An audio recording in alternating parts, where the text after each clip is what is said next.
por toda la gente que está viendo este puto programa. El fin del mundo es esta noche, ¿entienden? Esta misma noche.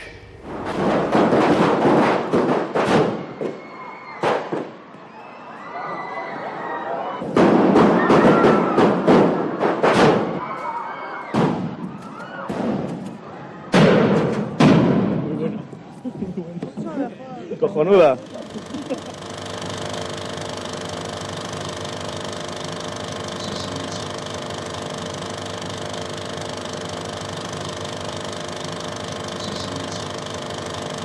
Casi nada es blanco ni negro, ¿no? Yo creo que los 80 es una época complicada para el cine, es una época que hay una reacción por parte de Pilar Miró, con la famosa Ley Miró, frente a un cine en general de escasa calidad. La Ley Miró intentó prestigiar de una manera, yo creo que equivocada, el cine español, dando preferencia a un cine de reflexión social, de reflexión histórica, de autoría muchas veces acertada, otras veces muy equivocada, en contra y de un cine que se consideró a partir de ese momento poco menos que de mentalidad freak, poco interesante. El cine fantástico ya no existía, había de alguna forma había entrado en un declive y había llegado a desaparecer.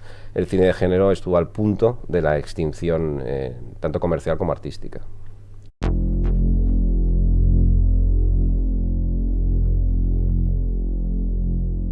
Cuando yo empecé con mi primer corto, lo que recuerdo es que había como un fenómeno en el universo de los cortometrajes en España que sí que estaba haciendo florecer, digamos, un género fantástico de cierta ambición, ¿no? Y de cierta competencia. Y eso, de alguna forma, lo que hizo es que desembocó en que algunos de esos directores, el caso yo creo más emblemático es el de Alex de la Iglesia, que habían estado haciendo cortometrajes de género fantástico, de pronto dieron el paso al largo.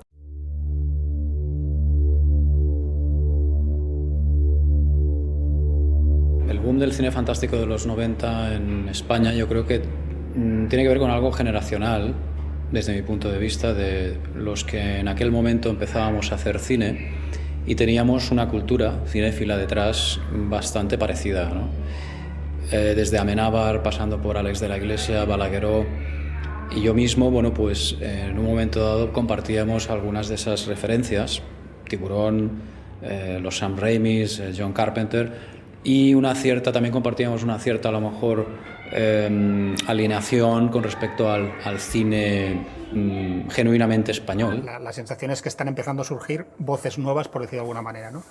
Gente con menos prejuicios, que es capaz de mirar al cine fantástico de terror que se había hecho antes en España con una mirada distinta y plantear cosas nuevas, tanto de estilo como temáticamente.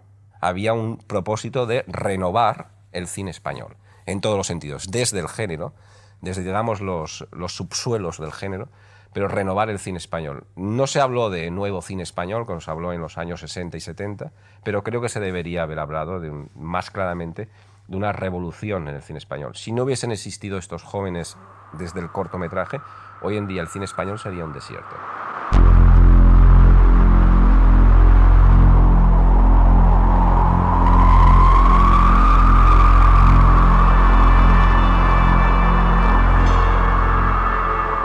Mi querida mamá, te quiero tanto y tanto. Un día le digo a Alex, he escrito un corto, quiero que lo leas, tenemos que hacer cine. Recuerdo que Alex lo leyó y dijo, yo quiero estar ahí. Y ahí nace un poco ese comienzo de hacer cine, ¿no? Y ese corto es Mama. Fue como algo muy, muy salvaje y muy loco, sobre todo por nuestra inexperiencia.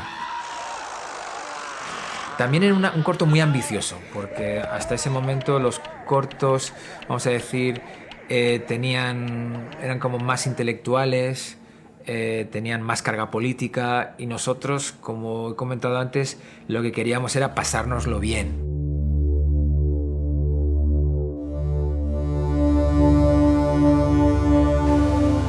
Alex era un joven brillante, con pinta un poco ya friki, ¿no? Una perilla así como muy francesa, las gafitas, delgado y con los ojos muy abiertos. Era un activista, un tío muy inquieto, sobre todo muy brillante.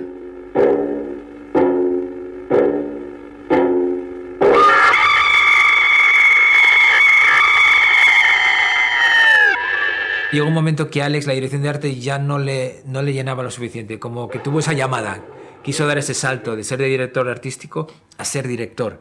Y fue el corto de Merindas Asesinas.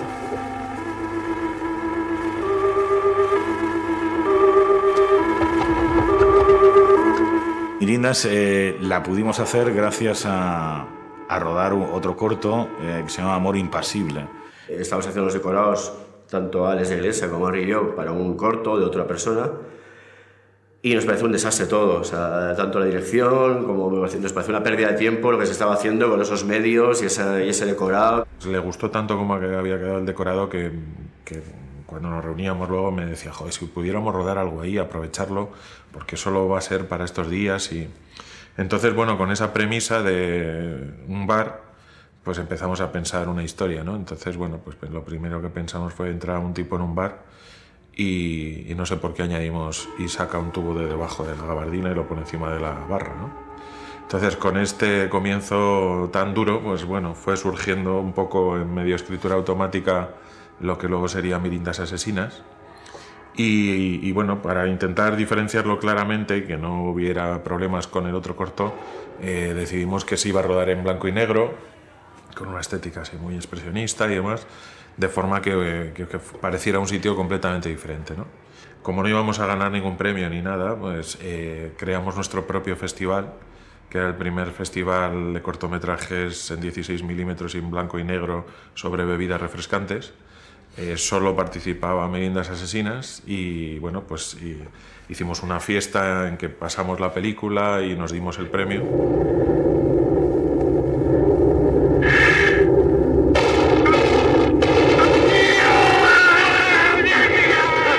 Alex supuso una esperanza para todos los chavales que estábamos haciendo cortos o pensando en dedicarnos al cine en España. Quien sí dio ese paso fue Alex de la Iglesia y quien hizo una película y consiguió que eso que había quedado relegado un poco al terreno de los cortometrajes se pasase por la puerta grande al universo de los largometrajes, ¿no? Que es el verdadero cine, el cine comercial, ¿no? Y entonces ahí es donde empezó todo, yo creo.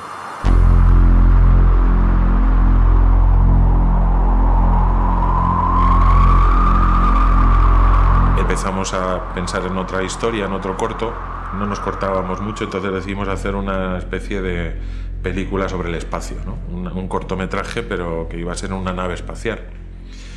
Entonces escribimos el guión y luego pensamos, claro, y ahora esto es carísimo, a ver cómo conseguimos financiarlo, ¿no? Me pasó el guión y flipé, digo, este tío está loco porque aquello era ciencia ficción, era algo que digo, este país, colega, o sea, digo, tío, esto lo haces muy muy bien, tío, te va a quedar una cagada, colega, otra españolada ahí, cutre.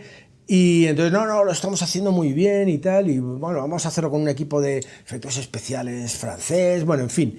El tío estaba ahí muy metido lógicamente, en su preproducción. Almodóvar se interesó por él y luego, como fue un proceso así largo, como corto, parecía que no tenía ninguna salida, porque como corto no tiene ninguna salida de mercado, entonces le pidieron que hiciera, lo desarrollara para hacer una miniserie. Lo curioso es que, bueno, hicimos los 3 capítulos y nos volvieron a decir que a Pedro le encantaba, que a ellos les encantaba, pero que ese formato de 3 capítulos de media hora era muy difícil de vender para la televisión y que sí creíamos que se podía convertir en una película, ¿no?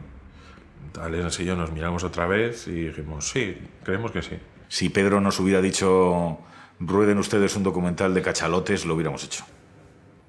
Si nos hubieran dicho si podíamos adaptar el Antiguo Testamento para una comedia, pues también hubiéramos dicho que sí, ¿no? Aquella película se hizo al margen de cómo se hace el cine normalmente. Cuando precisamente hacíamos Acción Mutante, recuerdo que ya por fin con atrecistas, los mismos atrecistas nos decían, esto no se hace así, el cine no se hace así, nos decían. y recuerdo que Harry le respondió con una frase mítica, le dijo: el cine se hace así porque nosotros estamos haciendo cine así.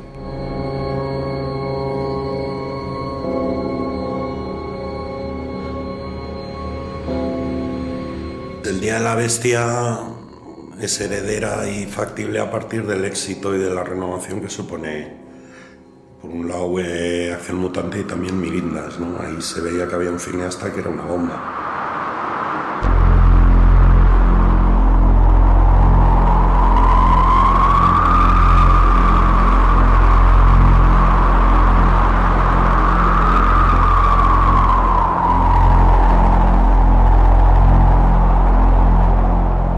Guiones teníamos una obsesión auténtica por enseñar Bilbao, ¿no? O sea, el infierno iba a ser Sestao.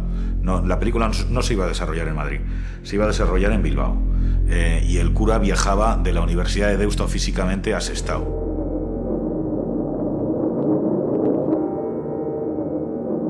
Surge de muchas cosas, como suele pasar, ¿no? en los proyectos de este tipo, que se van uniendo como piezas que al final forman el puzzle, ¿no? Nos leímos Las clavículas, nos leímos El martillo de las brujas, nos leímos un montón de libros reales, por supuesto el primero Poe, pero después eso nos hace conocer a Ambrose Bierce o a Hawthorne y a todos los autores del 19 y sobre todo a los del 20, ¿no? Y de pronto descubrimos al gran Lovecraft, ¿no?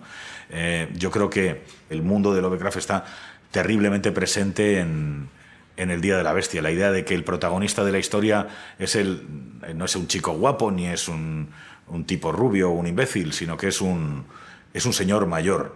Eso es fundamental. En principio queríamos que el cura fuese solo y decíamos, no se puede contar nada, tiene que tener un colega. O sea, no puede estar hablando en voz en off como en Taxi Driver constantemente. Taxi Driver también está en nuestra cabeza constantemente, ¿no? Para referencia. La veíamos mucho para ver cómo estaba hecha. Por cómo conseguía hablar y cómo conseguía transmitir los sentimientos del personaje sin estar todo el rato ¿sabes?, en una voz en off constante. Pero bueno, de pronto dijimos, no, lo interesante sería que tuviera un colega, ¿no? Y claro, es un tío que está loco y que tiene un colega. Inmediatamente surgió Cervantes, ¿no? Surgió el Quijote, o sea, también lo teníamos en la cabeza, ¿no? De pronto, pues, el tipo ese llano, normal y campechano que le acompaña no deja de ser Sancho Panza, ¿no? Y él pues es un loco que ve monstruos, ¿no? O sea, tenía muchísimo que ver, ¿no? Y eso también de alguna manera nos sirvió de gran inspiración.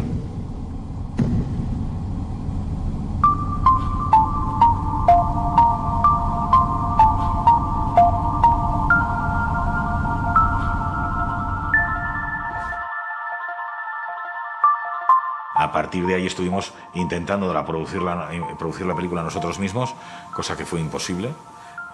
Y ya entramos en una fase de desesperación en la que entra cualquiera que hace cine en este país en su segunda película, que es la más difícil de hacer. O sea, hay un momento de eclosión en el que consigues convencer a un grupo de gente de que hagan tu primera película, pero la segunda es la más complicada, en la que tienes que decir, hola, soy el mismo imbécil que antes, pero ya sé que la anterior podría haber sido mejor, pero ahora vamos a hacer una que es realmente buena. Siempre pensó hacerlo con El Deseo. Al Deseo no le interesó el guión. Intentó que se lo produjera Gerardo Herrero, que se lo produjera Sogetel, que se lo produjeran alguna otra productora que yo no conozco. Probablemente la razón real es que no les gustaba la historia y punto. Pero Pedro, que es una persona muy generosa y muy amable, nos dijo que es que le daba miedo. Que él no quería hacer una película sobre el demonio y que le daba miedo. Entonces, pues dije, bueno, pues joder, es una razón poderosa y tal. Y nuestra amistad continuó perfecta y maravillosa. Yo había visto Acción Mutante. Me pareció que los 10 minutos eran fantásticos, eran espectaculares. El resto de la película no tanto, pero vi un director. Sabía que Alex y Andrés Vicente iban a mezclar bien, conociéndoles por separado y demás. Son dos personas muy osadas, muy atrevidas, muy temerarias, ¿no? Siempre dan un paso más allá de lo previsto, del ortodoxo.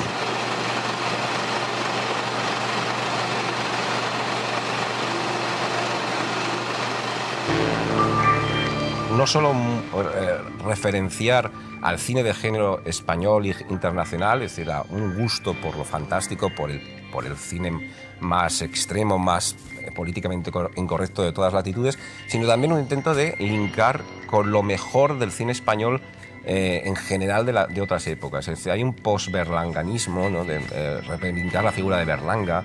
Fue como una especie de patada en la puerta que pegó Alex en la industria y sobre todo conectando con el público, ¿no? O sea, hacer un cine de género puramente fantástico, a la vez puramente español, con unos referentes muy anclados en nuestra cultura y que venían heredados de Berlanga, de Azcona, de la cultura del esperpento, pero todo eso mezclado con el cine fantástico, con el cine de terror, era algo, yo creo que insólito, ¿no?, para nosotros, y sobre todo que lo estuviera haciendo alguien tan joven. Nunca ha intentado hacer una película americana ni ha copiado las películas americanas. O sea, es una película realmente española y es en sí es casi que un género, ¿no?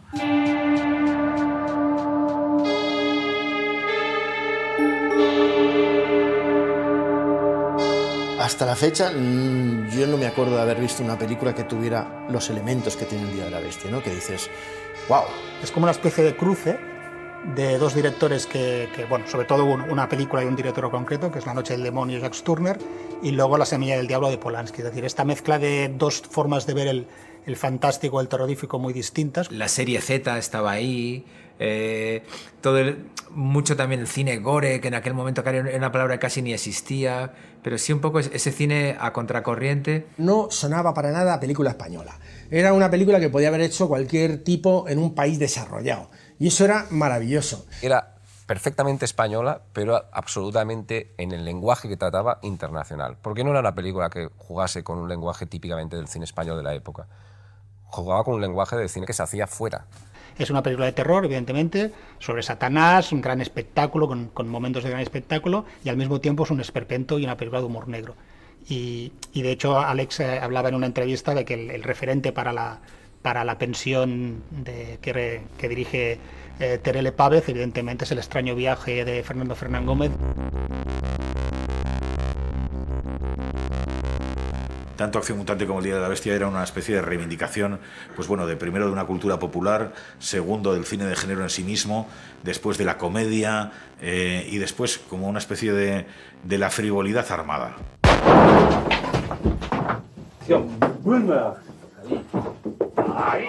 Todo ese retrato de la familia aparentemente tradicional, pero totalmente atípica española, que vive segura, las relaciones con otros tipos de gente totalmente freak, descubrieron que la pesadilla gótica española de la familia, sobre todo en ciudades como Madrid, ¿no?, típicamente central, que ha seguido siendo un tema recurrente en Ales de la Iglesia, era algo a explorar. Teníamos nuestro verdadero gótico, un país que no se había liberado del todo de la pesadilla franquista, neocatólica. Te cruzas con ellos por la calle, por aquí, por el centro de Madrid. El cura ese te lo puedes cruzar, o sea, y al heavy metal, ¿sabes? Entonces, claro, la mezcla es muy explosiva. Sin perder a Berlanga, sin perder el surrealismo, absurdo de esta ciudad y de este país. Y eso con el apocalipsis, los nazis, Berlusconi, las teles. Programas muy extraños, pues bueno, eso, cosas que hemos visto como Jesús Gil presentando un programa desde un jacuzzi rodeado de tías, ¿no? Cosas que ahora se las cuentas a la gente y no se lo creen. Se trufa con el mundo de las televisiones, el mundo de la extrema derecha. Tampoco queríamos reflejar ni estéticamente ni referirnos directamente a grupos concretos, sino a una idea, ¿no?, un ambiente un poco facha.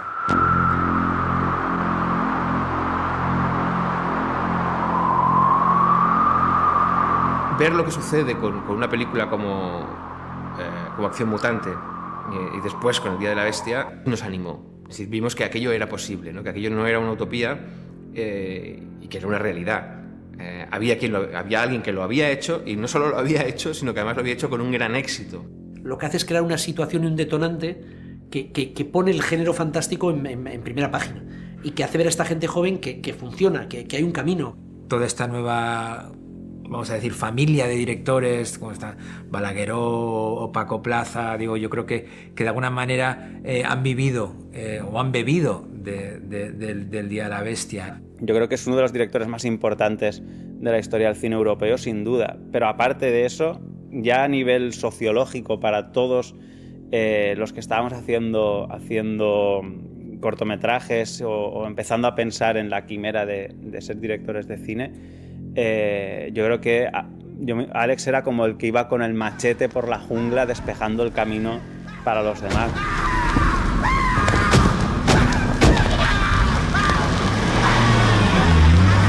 Fue el triple salto mortal. Yo ya no sé dónde estaba. Yo estaba en otro lugar, en otro mundo. Estaba en un Madrid, en ese Madrid infernal que también nos retrata, viviendo una experiencia absolutamente de catarsis. Es una recreación de lo que sería la vida normal para el de la Iglesia. La vida normal para la Iglesia es un tío que va con una escopeta pegando tiros en Navidad y Papá Noeles, y sobre todo en todas las secuencias tienen que pasar millones de cosas. Se atrevió a poner un Madrid de pesadilla y dejar de contemplar la capital del reino como un lugar de felicidad absoluta y pasmosa. El Madrid de la democracia o de la democracia se convirtió en un lugar de pesadilla. Fue muy importante ese periodo largo en el que nosotros estuvimos viviendo en Madrid, ¿no? Porque te ibas impregnando un poco de ese tono, ¿no? de ese punto en que las cosas son serias, pero a la vez tienen siempre un lado como cómico, como patético, como una mezcla de cosas, ¿no?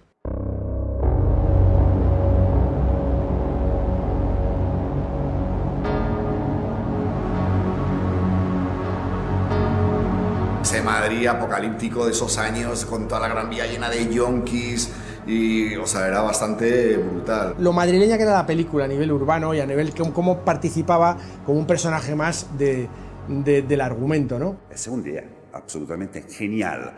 Es una idea que hace en manera que, sia pure contando una historia fantástica y grotesca e irónica, pero estamos en la realidad.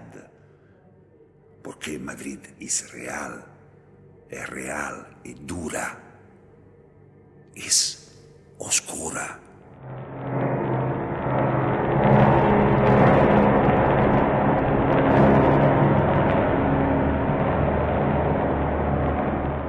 Cuando veníamos en la etapa de Acción Mutante a Madrid, de repente, bueno, pues empezamos, antes entrabas por allí directamente y de repente empiezas a ver una estructura extraña que están construyendo, que está torcida, y dices, ¿qué está pasando, no? Entonces van pasando los viajes, van pasando los meses, van pasando los años, y de repente ves que lo que están haciendo son dos torres inclinadas. Le viene una imagen a la cabeza y se inventa una secuencia para hacerla. Entonces yo estoy seguro que las Torres Kío dijo, tengo que hacer algo con estas putas torres. Enseguida, en cuanto lo vimos, dijimos, esto hay que usarlo para algo, ¿no? Es como un símbolo. El símbolo del mal eran como las huellas de la cabra, pero que era esto, y que él lo descubre en las Torres Kío. Bien, las Torres Kío eran la sede de Bankia, que a su vez es como la mayor estafa que se ha hecho a la ciudadanía desde las instituciones, todos conchavaos. También repartieron tarjetas black, o sea, ha sido el despropósito. O sea, que lo cojonudo es lo que ha ocurrido en ese edificio desde que Alex hizo la película, ¿no? O sea, que efectivamente el mal estaba ahí. Yo no sé, yo ahora 20 años después encuentro un paralelismo, ¿no? Entre, bueno, mira, Alex puso ahí al demonio y quizás no se adelantó 20 años a un desastre económico brutal, ¿no? Esta es la genialidad de esta película. Porque las dos torres se llaman Puerta de Europa. Atención. Pensad en eso. Puede ser que la televisión y la Europa sea un mal como el demonio, quién sabe.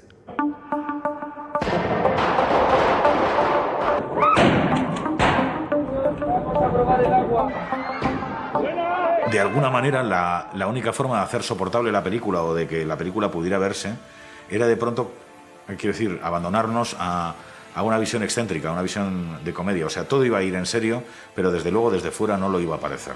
Quizá el propio personaje nos fue dando también el tono de la película, ¿no? Porque sí que desde el comienzo era un cura pequeñito con boina que llega a un lugar, ¿no? Y bueno, pues ya pensábamos en Alex Angulo. De alguna forma eso te sitúa en un tono un poco más bajo, ¿no? En un tono quizá de comedia, ¿no?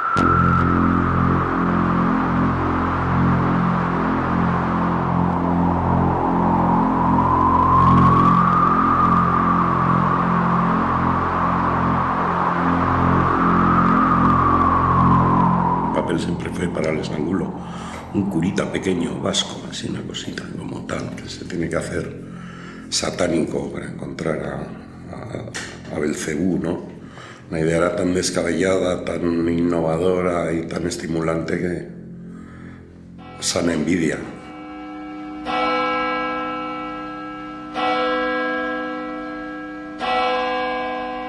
Era un actor muy sobrio, podía estar muy bien en distintos registros y con distintos directores, pero creo que casi nunca ha estado mejor que con Alex de la Iglesia, y en concreto con El Día de la Bestia. Transmitía mucha calma, mucha concentración. Siempre admiré mucho de él eso, ¿no? Esa cosa que tenía él tranquila y respetuosa con todo lo que había a su alrededor. Tenía también mucha ternura en los ojos, era un hombre con una tenía que tener un mundo interior preciosísimo.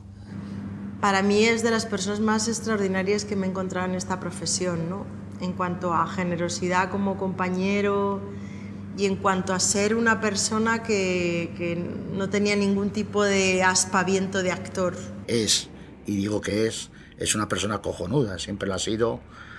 Es lo que siempre he dicho, no me ha parecido actor, él era amigo de verdad, en el que independientemente de su papel o de su trabajo como actor, siempre había una sonrisa, un saludo por la mañana, un adiós. Alex Angulo era un tío especialmente fácil de tratar, o sea, porque era muy agradable. O sea, muy relajado, sin poses, sin dobleces. Creo que nunca le he visto enfadado, concentrado, tenso por alguna escena o lo que sea, como mucho, pero nunca le he visto perder el control. Nada. Era un tío tan agradable que me da rabia tener que estar hablando de él en pasado, ¿sabes? Yo con Alex Angulo tuve la gran suerte que hacía años que no nos veíamos nunca, y en un estreno nos vimos hace menos de un año de antes de que sucediera que se fuera. Y nos quedamos así mirando, y por primera vez en años, y le dije a mi hijo, pues me ha dado un gusto las cosas que me ha dicho Alex Angulo, porque yo creí que ya ni se acordaba. Alex Angulo está en mi corazón, porque era un grande actor, un grande amigo, un colega magnífico, un gran trabajador. No se paró delante a nada. Magnífico.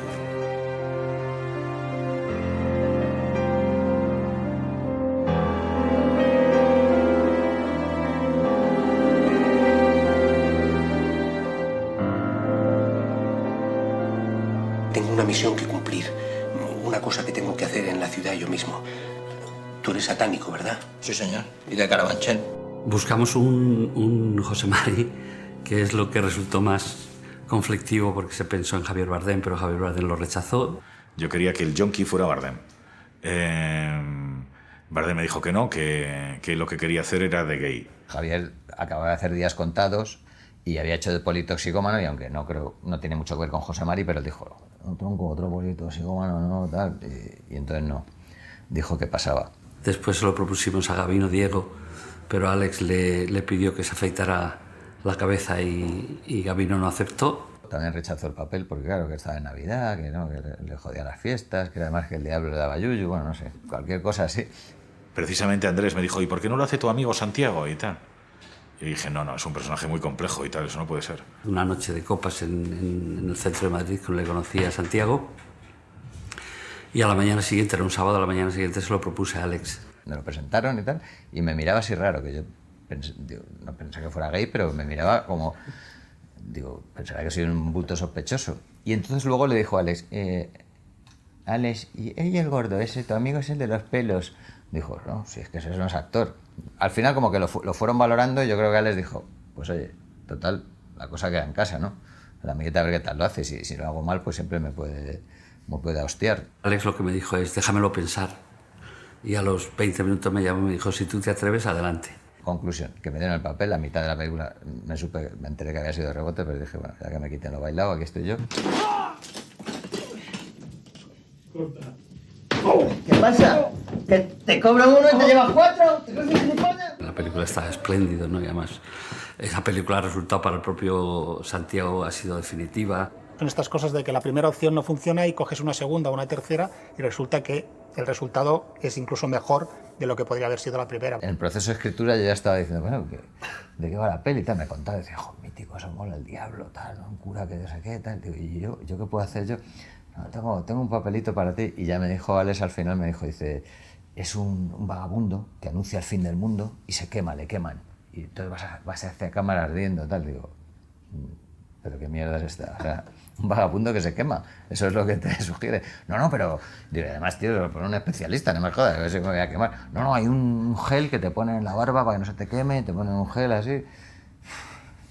Entonces me cabré un poco incluso, digo, con amigos así no voy a llegar a ningún lado. Ya ves, de puta madre. ¿Te has visto una morcilla de Burgos? Yo he comido un bocadillo de esos hoy. Pues amiguete, la versión humana de la morcilla de Burgos. Tenía una idea de que iba a ser otro actor que me apetecía mucho.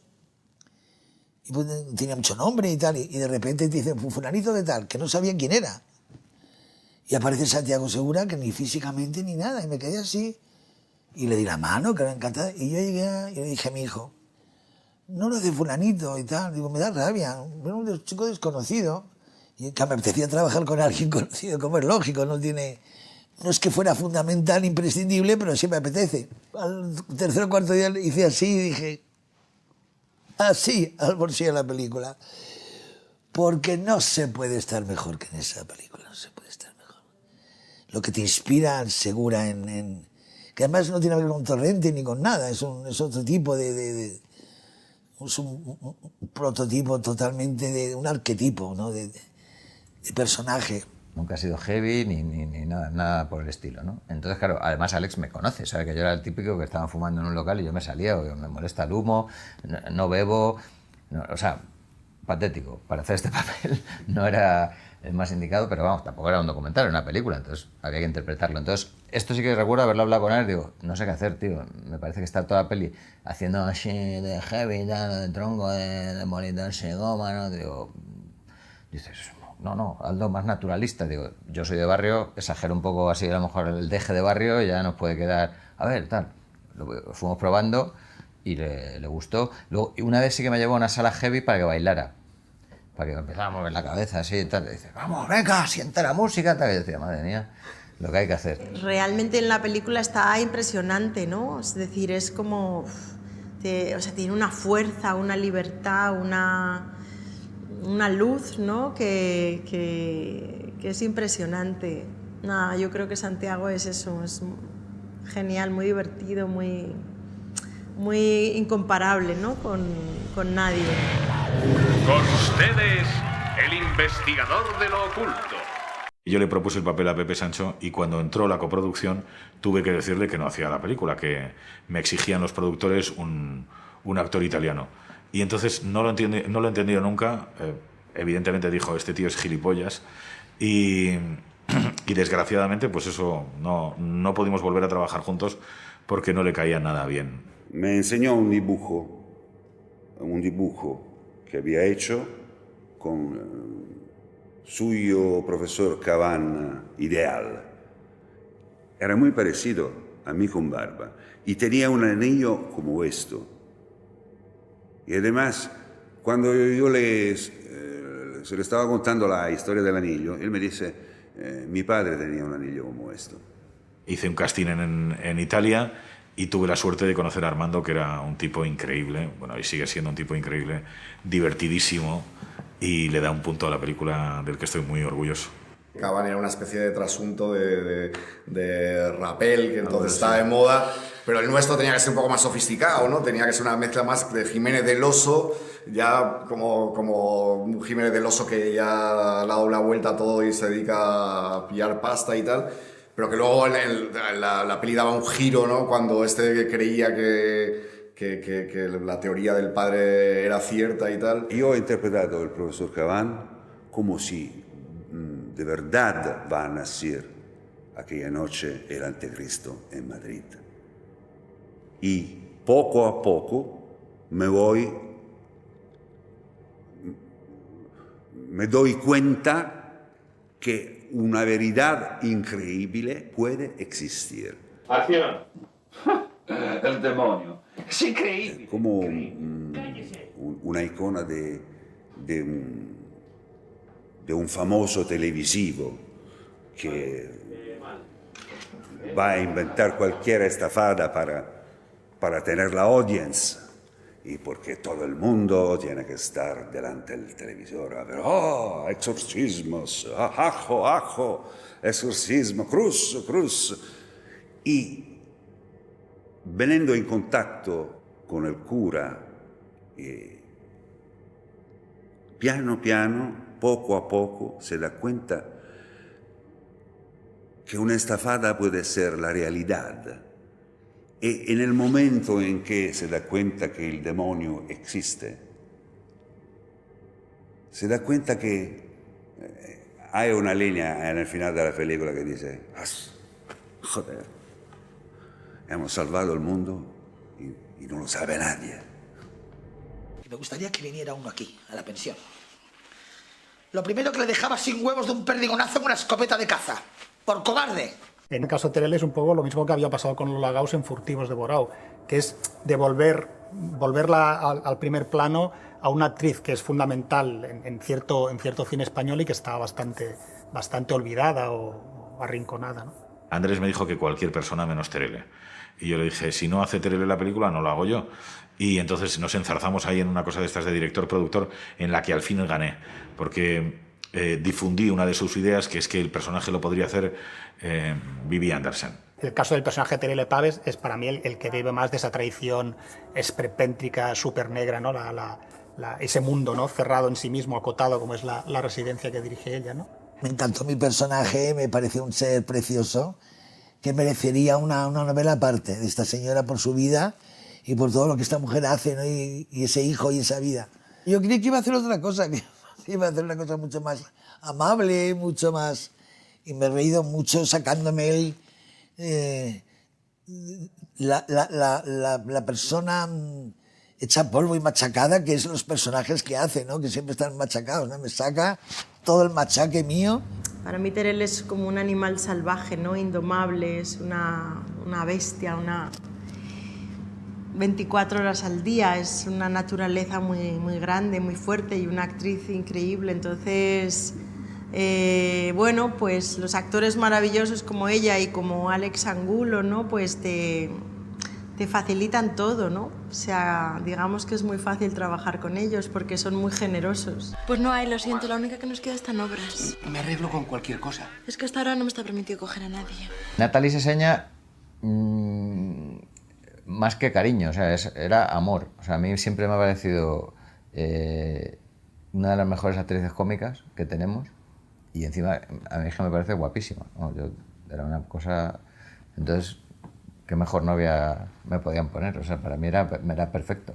Un día estábamos comiendo los tres con Santiago, Alex y yo, y Alex me dijo que le gustaría que hiciera un papelito ahí en su película y yo así me hizo mucha ilusión y nada, y me mandó el guión y la verdad que fue un guión que me lo leí así sin parar. Yo le preguntaba a Alex que cómo era el personaje, tampoco me daba muchas claves, ¿no? En rodaje un día me dijo, no, más simpática, más así, y bueno, la verdad que yo lo leí, lo empecé a jugar y él pues como que le parecía bien y no sé, yo imaginaba es una chica muy inocente, muy ingenua y también como, bueno, pues en esa pensión tan... Bueno, las órdenes de esa pedazo de bestia que es Terele Pavez. ¡Abuelo! ¡Abuelo! Este es mi abuelo. Es un cachondo. Ese ser, ¿no? Creo que dice todo, se puede ser libre con 100 años en un pasillo de mierda. Era un tipo muy querido por esta zona, por este barrio. Muy gracioso y claro, le queríamos dar un papel y tal y le dimos el de abuelo desnudo. ¿Qué personalidad? Pero ya en el rodaje damos respeto. Es que no te podías reír, ¿eh? Nos reíamos así de... No de él, es lo de siempre. Es que es una locura de personaje. Es que es genial. Es que es un personaje libre. Es un personaje que dice... Ni enfermo como esté, ni en esta miseria de vida, soy libre. De pronto, bueno, le sorprendemos en un acto onanista evidente ante el estupor de las chicas del equipo. Bueno, esto a mí a veces me daba un poco de corte, ¿no? Porque es que esto del abuelo, madre mía. Yo a veces estábamos los dos esperando en una sala, esperando a rodar y él estaba así, desnudo. Ay, no sé, era un tipo muy curioso y... Me avisan, este hombre está tocándose. Y entonces yo le digo, oye, por favor, no hagas esto y tal, porque la gente no lo entiende, así en primera instancia no lo entienden. Y dice, no, pues que, joder, me vais a rodar, no pretenderás que esto no funcione, ¿no? Que tengamos que parar por una carencia de material. Y gracias a eso, pues, pasamos un buen rato. ¡Vale, ha quedado cojonuda! Una de las virtudes de Alex de la Iglesia siempre ha sido para mí la dirección de actores, es decir, saca muy buen partido. Es todo temperamento, pero transmite la satisfacción de que estás con alguien que no te vas a perder, que te va a llevar a buen puerto. Alex es como yo de los pocos directores en España los que calificaría de genio, o sea, porque me parece muy genialoide, o sea, muy genio, o sea, tiene las cosas muy claras, tiene muy buenas ideas. Lo que pasa es que la gente que está tan involucrada en su trabajo se cabrea, o sea, y tiene carácter. Alex es mucho Alex. Y he aprendido con él a no dejarme. O sea, a no dejarme interiormente. Siempre ha conseguido tener el respeto de su equipo. O sea, que queremos que ese hombre llegue a la meta. O sea, que su objetivo se cumpla, ¿no? Hay una escena que dice, esto no es un puto colegio, diciéndole a los figurantes. Entonces la gente dice, joder, este Alex debe ser una especie de general, pero no. ¡Esto parece un puto colegio! ¡Un puto colegio! A ver, socios, solamente con que haya uno, que lo haga chungo ya no nos lo creemos. O sea, ya no funciona. ¿Vale? Vamos a intentarlo de nuevo. Sabe lo que quiere y a veces que te cabrea porque cuando algo no sale o la gente se relaja, sí que necesitas alguien que dé un grito, que de repente te ponga las pilas, ¿no? Porque la verdad es que en un rodaje, que a lo mejor estás 11 horas rodando, en la hora número 10 estás bajo de energía o lo que sea, alguien tiene que seguir diciendo ahí, no, dámelo todo. Porque luego está ahí para siempre. O sea, el Día de la Bestia, Alex, cada vez que la ve, o la gente cada vez que la ve, todos los fallos pequeños o grandes están ahí, todos los aciertos están ahí, ¿no? Entonces lo que hace que la película esté bien es que ha habido un gran director detrás empujando a tope.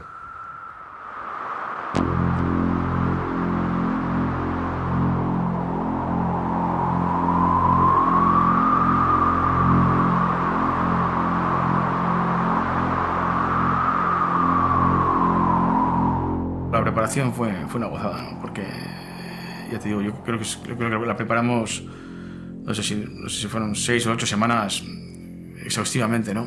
Alex, ya te digo, desde localizando toda la Gran Vía, todos los interiores, exteriores.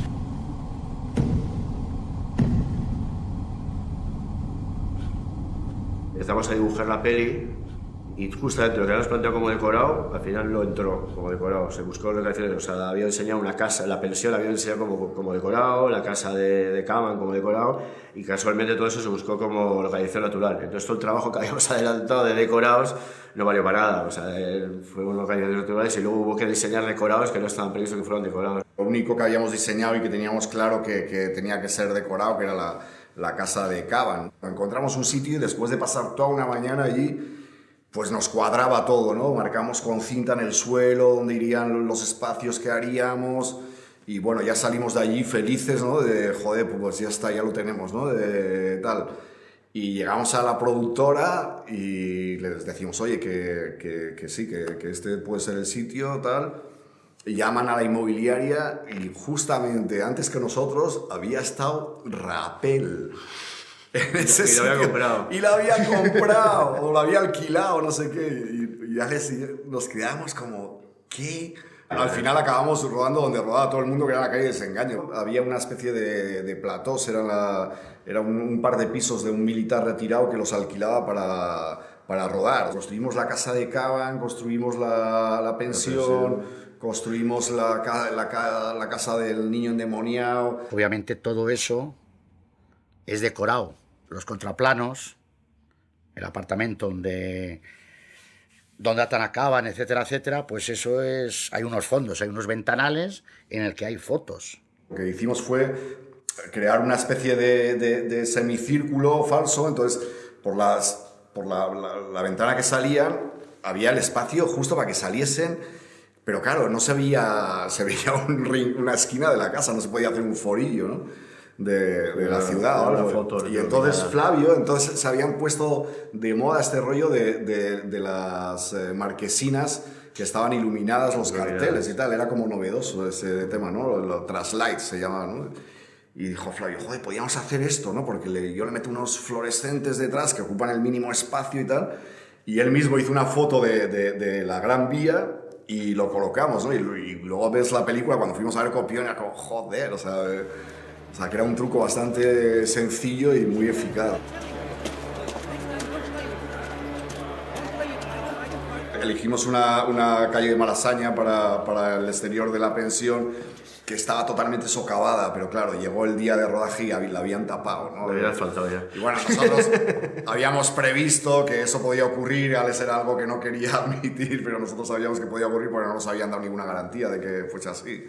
Y claro, todo el tema de permisos y tal, o sea, no puedes coger y decir, no, pues ahora está en obra esta calle, entonces aquello era muy lento y no podíamos operar de esa manera, ¿no? Entonces, pues, trabajamos el tema este de los contrafuertes que se ven fuera y bueno, aprovecharon los restos de la obra y esa noche los atrecistas pues pusieron vallas, o sea, hicieron que aquello pareciese un poco, se pareciese a lo que había antes, ¿no? Lo demás sufrimos fue el de plató de televisión. Era una nave de latas de Coca-Cola, vacías. Y era un sitio muy raro, porque había millones, o sea, era un sitio gigantesco, que es donde van las latas antes de meterles el líquido.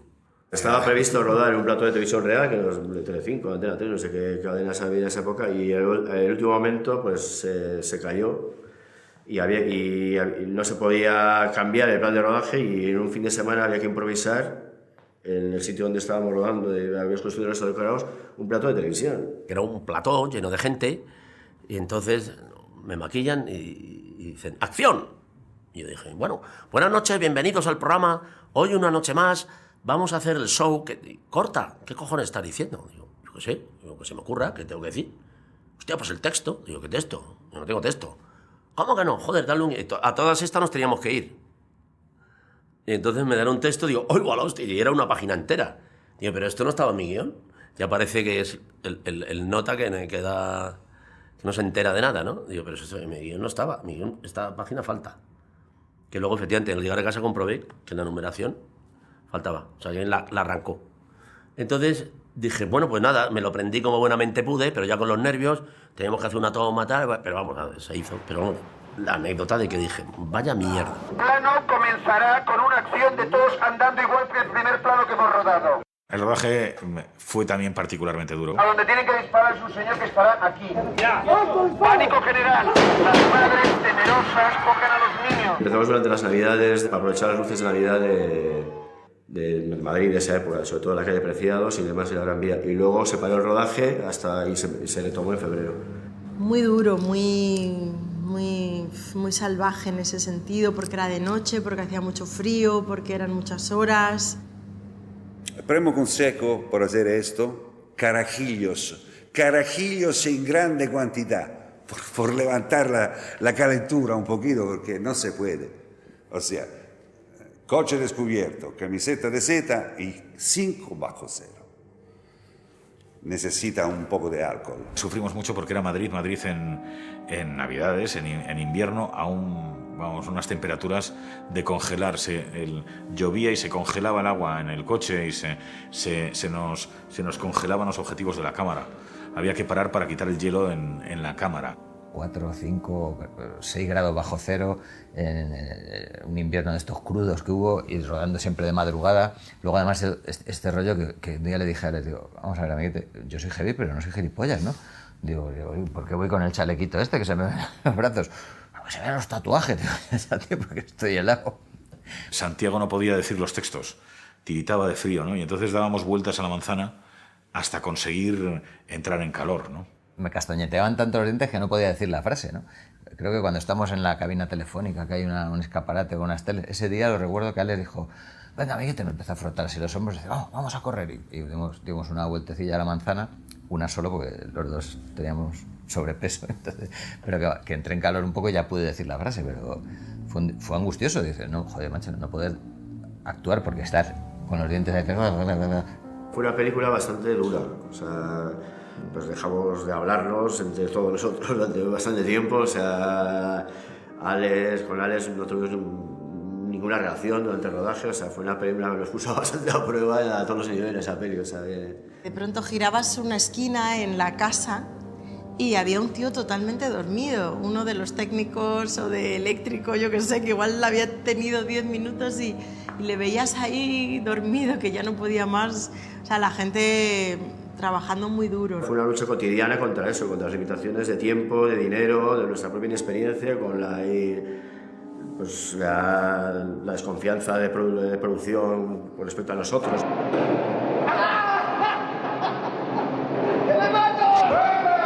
Esa es una de las únicas cosas que nos salió bien. Sueps pagó la reproducción, que era imposible, vamos, un presupuesto gigantesco para la película, ¿no? Y entonces hicimos una reproducción un 10% más pequeño que el original. El cártel de Suez en la Gran Vía fue muy complejo, encontrar el sitio donde poderlo fabricar, montar para que los actores tuvieran una pequeña salida del balcón, de la ventana, el cartel, o sea, plasmar la realidad con lo que íbamos a hacer luego, ¿no? Y luego poner, ahí sí hubo un doble, ponerle ahí en el cartel, sí, o sea, fue muy complejo. De pronto descubrimos que seguía siendo gigantesco, que no cabía en ningún plató de Madrid. Tuvimos que ir a rodarlo a una especie de pabellón industrial en Guadalajara. Fue una cosa también faraórica todo, o sea, coger la cámara, subirla hasta el piso ese, rodar para abajo, rodar. Y de hecho llegamos a tirar una cámara desde arriba. Hay un plano de Caban que cae espaldas, que lo hicimos con un croma, y lanzamos una cámara rodándola hacia arriba para ver el fondo suyo.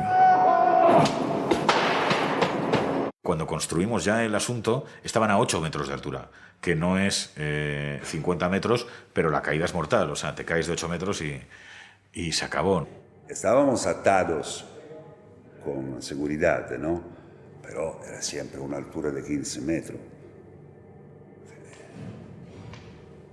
Te encuentras así, ¿sabes? ¿No? Luego llega el momento de la verdad, que a este hombre se le había olvidado decir que tenía vértigo.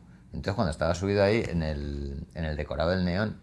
Vértigo es una cosa que quien la tiene no la puede ganar, no la puede vencer, ¿no? Es algo de reflexo. Y ahí estaba el hombre y tal gritando, y entonces pues decía que le bajáramos y eso. Como estaba atado, le atamos, pues no se podía ir. Y aprovechamos la circunstancia para rodarle. No dice los diálogos, está gritando sin más. Y está todo el rato diciendo, tengo vértigo, bajarme de aquí. ¡Alex! ¡No puedo! ¡tengo vértigo! Yo estaba al lado y digo, joder, pobre hombre, qué malo está pasando.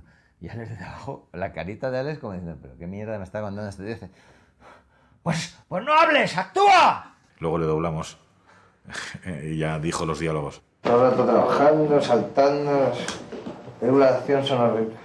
Armando ha venido de Italia, le están tratando fatal, no nos dejan descansar. Vamos a... los muñequitos. Los muñequitos. Que se ensucian los muñequitos.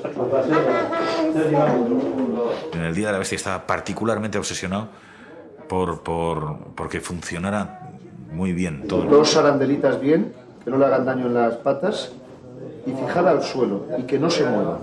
El suelo era de madera y teníamos que clavar directamente, literalmente, la cabra al suelo, porque si no se iba, y arrancó el parqué. La cabra que llevamos para hacer de demonio se volvió loca y entonces tuvo que salir todo el mundo escondido como en un burladero, dejando que la cabra se desfogara contra los muebles. La cabra era salvaje. O sea, la cabra que nos trajo mal partida era una mala bestia. Recuerdo ver a la cabra cómo arranca el parqué y tira una cámara y ataca a un grupo el típico grupo de mirones de películas. Supuestamente estaba entrenada, pero... Porque obviamente cuando se pone de pie todo eso es un truco digital. O sea, no la cabra se pone de pie y se ponía no hacía nada. La cabra lo que hacía es dar topetazos contra todos los muebles. Era un cabrón muy grande, ¿no? Entonces se liberó. Y todo el mundo corriendo atrás del cabrón que correva atrás a Alex de la Iglesia, escapando por el pasillo del apartamento del profesor Cabal, con el cabrón atrás que encornaba las paredes. Es una cosa que no sé si estaba qualcuno que estaba rodando, puede ser que era mejor de la película.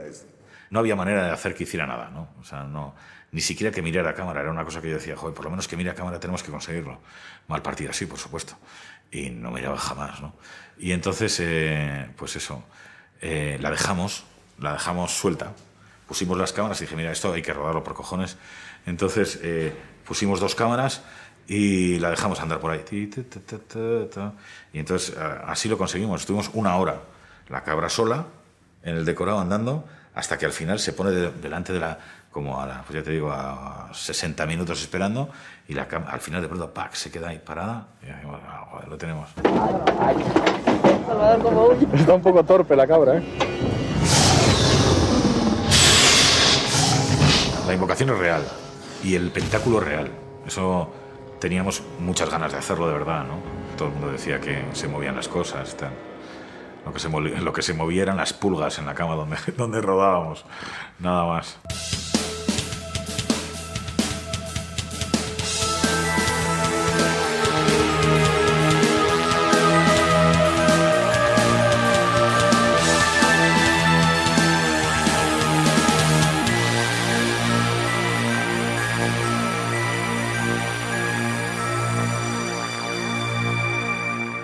Había un vidente que se llama Tristan Breaker, que estaba en el retiro, que decía, Santiago Segura es un hombre muy inteligente, pero ha jugado con las fuerzas del mal y eso está en peligro, eso no... Tal. Y nos hacía mucha gracia ese tipo de chorradas.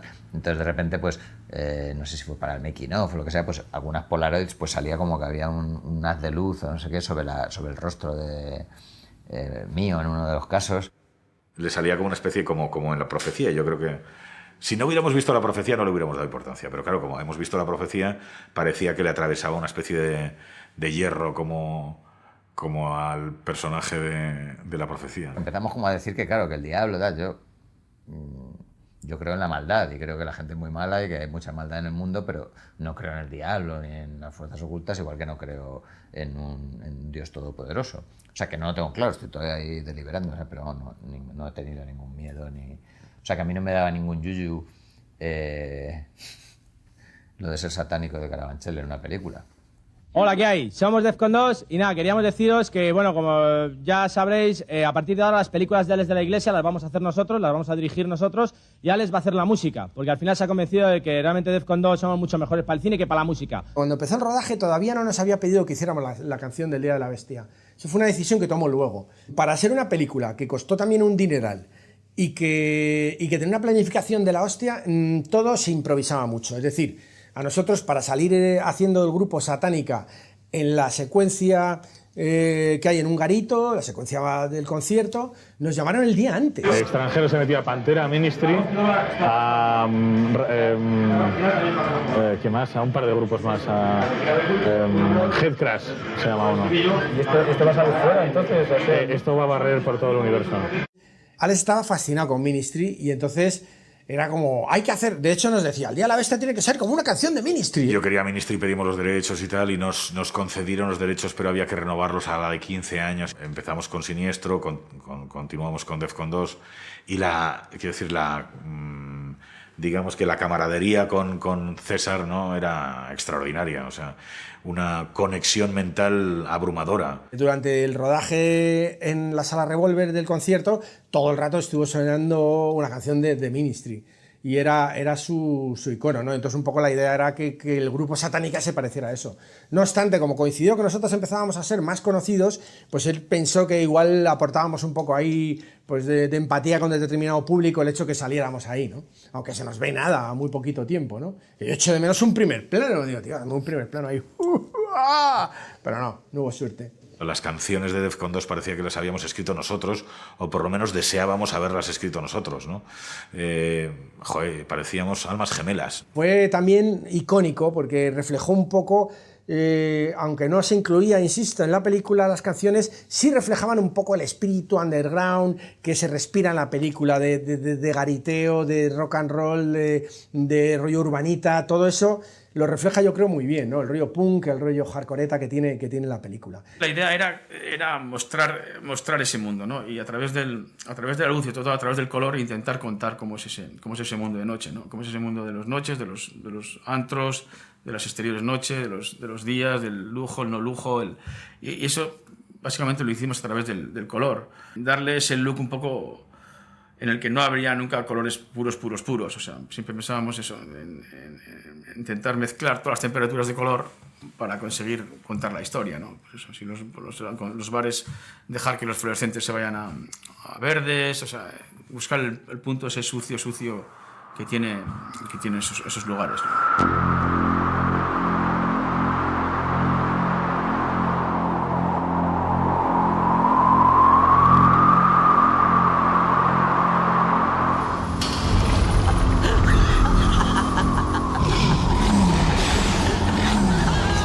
El Día de la Bestia yo creo que es la primera película con efectos digitales que se hace en España. Por primera vez los efectos digitales empezaban a ser importantes en nuestro país, empezaban a decir algo. Renovó un poco, ¿no?, los efectos especiales en lo que sobre todo a nivel de lo que ha sido disparos, tiros, bueno, todo el tema de maquillajes, todo el maquillaje vestuales también por parte de Ketlas.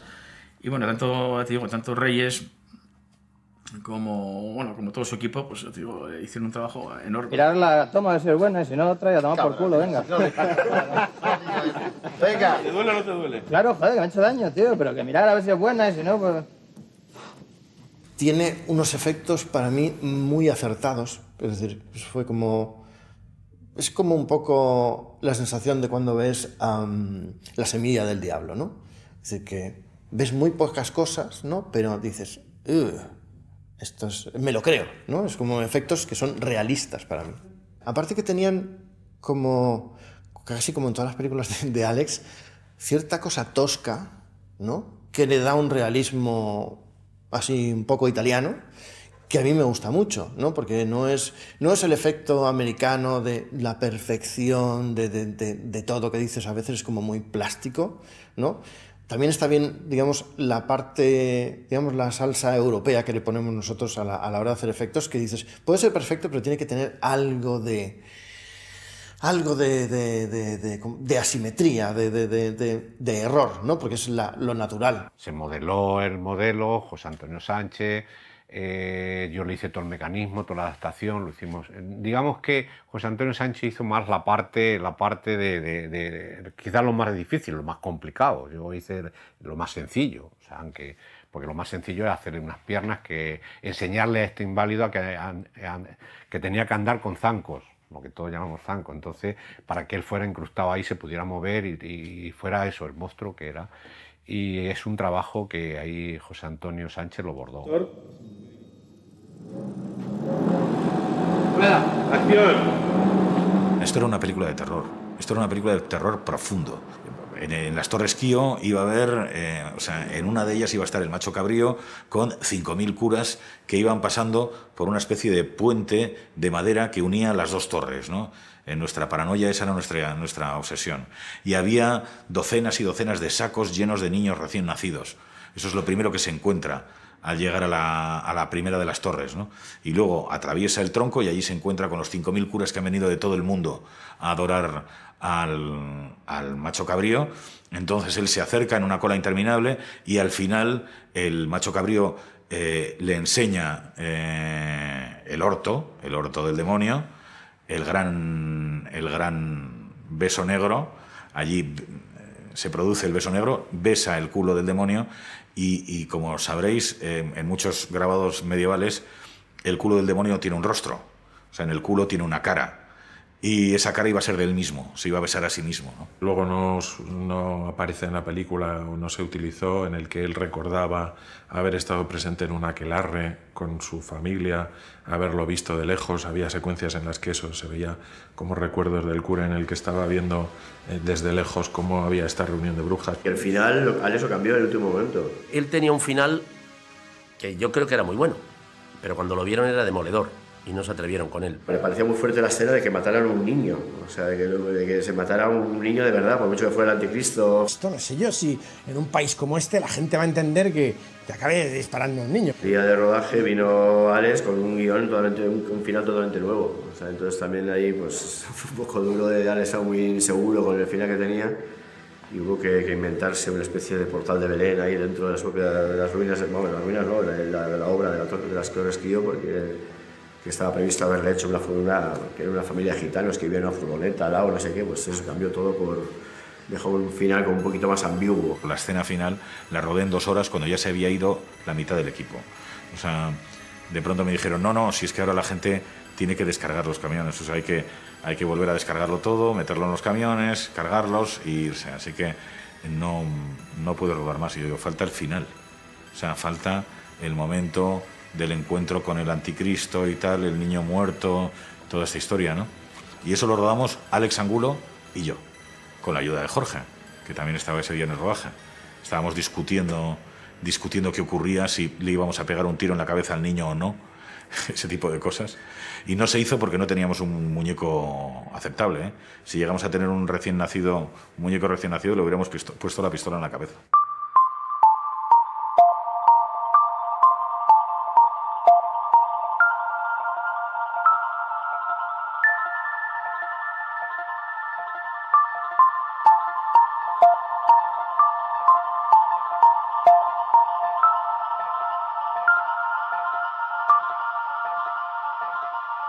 Seleccionaron el Día de la Bestia para el Festival de Venecia, ¿no?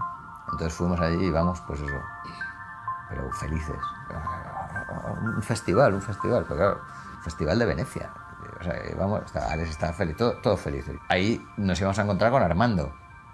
Y Armando, claro, nos había contado que en su país era un celebrity, o sea, que era un tío famosísimo. Entonces, claro, cuando de repente en el Festival de Venecia no le para ni el tacto, nadie le hace fotos ni nada, estamos así un poco, y el tío dice, bueno, estoy muy contento porque me he dejado así la perilla, con la perilla no me conoce nadie, y tal. Y digo, sí.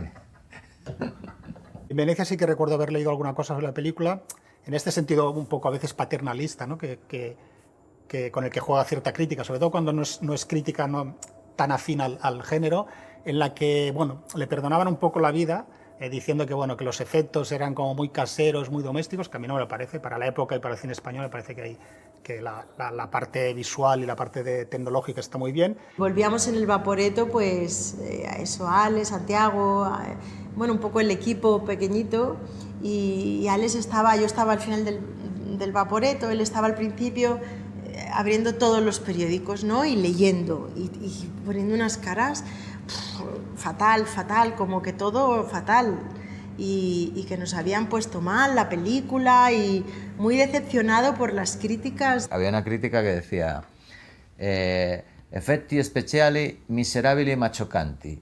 Entonces, claro, nos miramos así, Miserabili macho. O sea, nos sonaba fatal lo de Miserabili, que luego lo que quería decir realmente era como pobres, pero muy efectistas, o sea, con gran efecto. Alex estaba desolado y por consiguiente, por lo que él nos transmitía por los periódicos, todos. Entonces llegamos al aeropuerto desolados, realmente pensando que había sido un fracaso y que la peli no había gustado. En Venecia no comprendió muy bien el Día de la Bestia. No comprendió muy bien. Pero aquí hay muchas razones. El Papa, el catolicismo, el diablo, la democracia cristiana, que ha sido nuestro partido más grande por 50 años.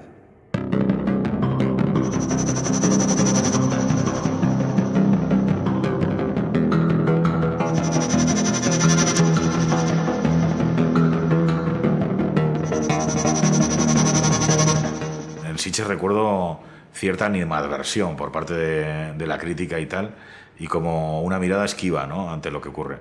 Después la película va teniendo éxito, tampoco fue un éxito arrollador en un principio, pero la película va funcionando. De pronto unas críticas buenísimas, de pronto...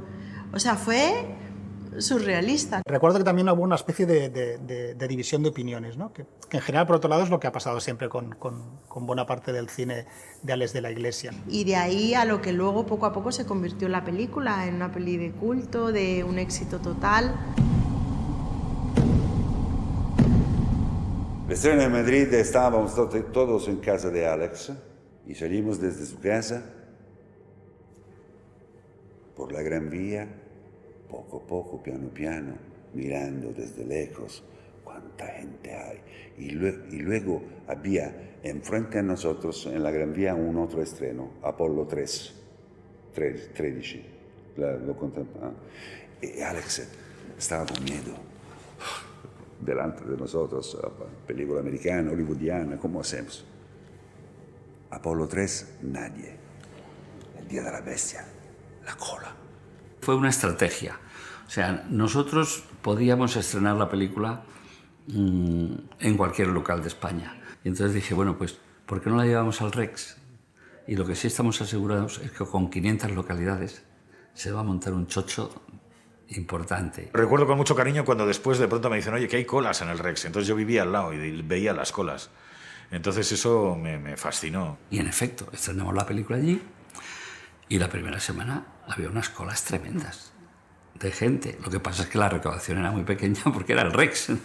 Era el Rex, pero a partir del Rex empezamos a abrir la película. O sea, que si se estrenó en el Rex fue exclusivamente por una decisión estratégica mía.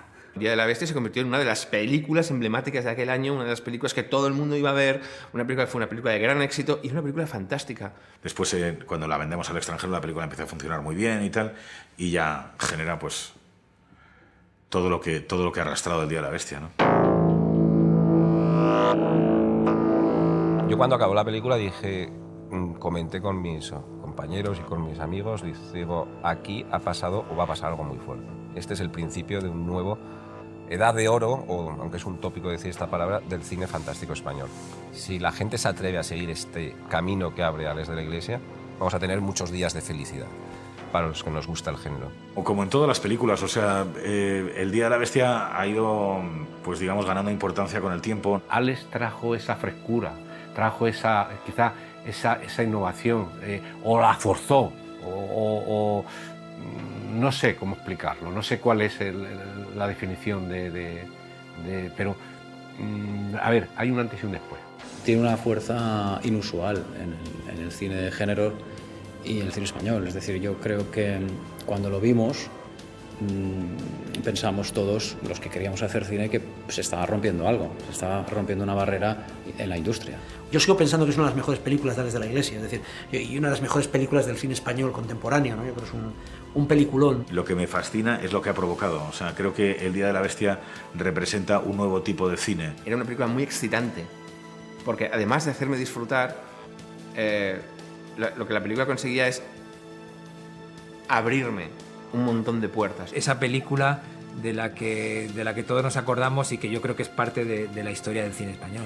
El Día de la Bestia es como la la película esencial para entender el cine de Alex de la Iglesia. Quizás es la película que más me define, o sea, en el sentido de que está todo en ello, ¿no? O sea, quiero decir, está la pasión por lo histriónico, por lo exagerado, el terror, la ternura de un individuo pequeñito que al final es el protagonista, un final desencantado y tal, todo eso forma parte del cine que luego he ido haciendo, ¿no?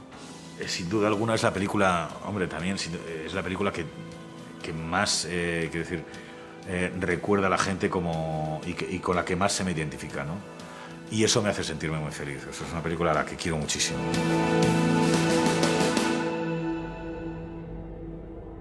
Atención, porque ahora viene lo mejor.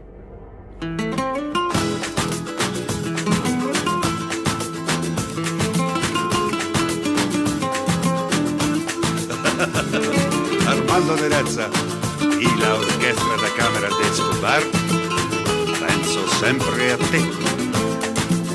Io mi sveglio la mattina e penso a te, mi sveglio il pomeriggio e penso a te, io mi sveglio pur nel cuore della notte e penso a te. Vado al bagno la mattina e penso a te, al bagno il pomeriggio e penso a te, vado al bagno tutto il giorno e nella notte pensando a te.